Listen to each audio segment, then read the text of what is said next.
തിരുവനന്തപുരം വട്ടപ്പാറ കല്ലയത്ത് ഗാനമേള സംഘത്തിന് നേരെ ആക്രമണം. ഹെവി സൗണ്ട് സിസ്റ്റം, ഹാങ്ങിങ് സിസ്റ്റം എന്നിവ അടിച്ചു തകർത്തു. സൗണ്ട്സ് ജീവനക്കാർക്ക് മർദ്ദനമേറ്റു. പതിയനാട് ദേവീക്ഷേത്രത്തിലെ ദിക്കുബലി ഉത്സവത്തോടനുബന്ധിച്ച് ഇന്നലെ രാത്രിയായിരുന്നു സംഭവം.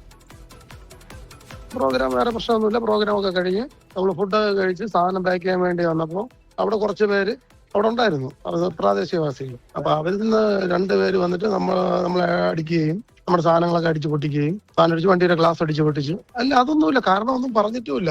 അവര് 5-6 പേരുണ്ടായിരുന്നു. ആക്രമിച്ചത് 2 പേര് മാത്രം. അവര് നല്ല മദ്യപിച്ചിരുന്നു. വിവരങ്ങളുമായി തിരുവനന്തപുരത്ത് നിന്ന് അലക്സ് റാം മുഹമ്മദ് ചേരുന്നു. അലക്സ്, എങ്ങനെയാണ് ഈ സംഭവം ഉണ്ടായത്? മാത്രമല്ല, ഈ സംഭവത്തിൽ ആരെയെങ്കിലും പിടികൂടിയിട്ടുണ്ടോ പോലീസ്? അലക്സ്.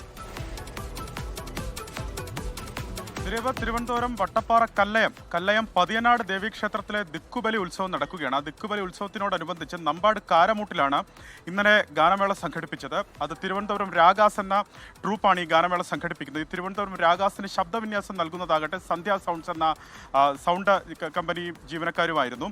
ഈ ഗാനമേള കഴിഞ്ഞ് പുലർച്ചെ 1 മണിയോടെയാണ് ഈ പാക്കിംഗ്, അതായത് ഈ സൗണ്ട് സിസ്റ്റത്തിൻ്റെ ഒക്കെ പാക്കിംഗ് നടക്കുന്ന ഘട്ടത്തിലാണ് ഒരു 4-5 പേരുടെ സംഘം അവിടേക്ക് എത്തുന്നത്. അതായത് ഈ നമ്പാട് കാരമൂട് ഭാഗത്തേക്ക്, ഈ വേദിയുള്ള ഭാഗത്തേക്ക് എത്തുന്നതും ഇവർ യാതൊരു പ്രകോപനവുമില്ലാതെ ഈ സൗണ്ട് സിസ്റ്റം ഒക്കെ അടിച്ചു തകർക്കുന്നത്, അതായത് ഹെവി സൗണ്ട് സിസ്റ്റം, ഹാങ്ങിങ് സിസ്റ്റം ഒക്കെ അടിച്ചു തകർക്കുകയായിരുന്നു എന്നാണ് പരാതിക്കാർ പറയുന്നത്. ഇതിലിപ്പോൾ ഈ സന്ധ്യ സൗണ്ട്സ് ഉടമ പ്രശാന്തിനും ഒപ്പം ജീവനക്കാരൻ സൂരജിനും മർദ്ദനമേറ്റു എന്നാണ് അവർ പറയുന്നത്.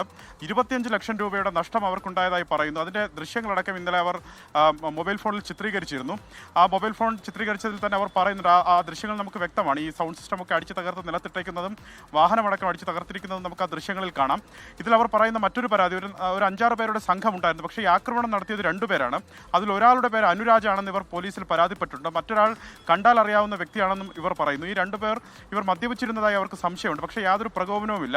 ഗാനമേളയുമായി ബന്ധപ്പെട്ട് യാതൊരു പ്രകോപനമോ വാക്കുതർക്കമോ ഉണ്ടായിട്ടില്ല. ഇനി ഈ ക്ഷേത്രം കമ്മിറ്റിക്കാരുമായോ ഉത്സവം നടത്തിപ്പുകാരുമായി ബന്ധപ്പെട്ടോ ഇവർക്ക് ഏതെങ്കിലും തരത്തിലുള്ള തർക്കങ്ങളുണ്ടോ, അതാണോ ഈ സംഘർഷത്തിൽ കലാശിച്ചതെന്ന് പോലും ഇവർക്കറിയില്ല. കാരണം യാതൊരു പ്രകോപനവും ഇല്ലാതെ ഈ സംഘം വന്നത് അടിച്ചു തകർക്കുകയായിരുന്നു എന്നാണ് ഇവർ പറയുന്നത്. എന്നാണെങ്കിൽ വട്ടപ്പാറ പോലീസിൽ ഇതുമായി ബന്ധപ്പെട്ട പരാതി നൽകിയിട്ടുണ്ട് പ്രശാന്ത്, അതായത് സന്ധ്യ സൗണ്ട്സ് ഉടമ പ്രശാന്ത് വട്ടപ്പാറ പോലീസിൽ പരാതി നൽകിയിട്ടുണ്ട്. പോലീസ് കേസെടുത്തിട്ടുണ്ട്. ഇതുവരെയും ആരെയും പിടികൂടിയിട്ടില്ല. ഈ പ്രദേശവാസികൾ തന്നെയാണ്, അതായത് ഈ അക്രമത്തിന് നേതൃത്വം നൽകിയവർ ഈ പ്രദേശവാസികളായ യുവാക്കളാണെന്നാണ് മനസ്സിലാക്കുന്നത്. അങ്ങനെ തന്നെയാണ് ഈ പ്രശാന്ത് പോലീസിൽ പരാതിപ്പെട്ടിട്ടുള്ളത്. എന്താണെങ്കിൽ പോലീസ് കേസെടുത്തിട്ടുണ്ട്. ഇവരെ ഉടൻ പിടികൂടുമെന്ന് മനസ്സിലാക്കുന്നു. ദിലീപ്. ലോകത്തെവിടെയായാലും ഏത് സമയത്തും 24 വാർത്തകളും ഓഗ്മെന്റഡ് റിയാലിറ്റി പാക്കേജുകളും എക്സ്പ്ലെയിനറുകളും വിശദമായി കാണാൻ ഞങ്ങളുടെ യൂട്യൂബ് ചാനൽ നിങ്ങൾക്ക് സബ്സ്ക്രൈബ് ചെയ്യാം.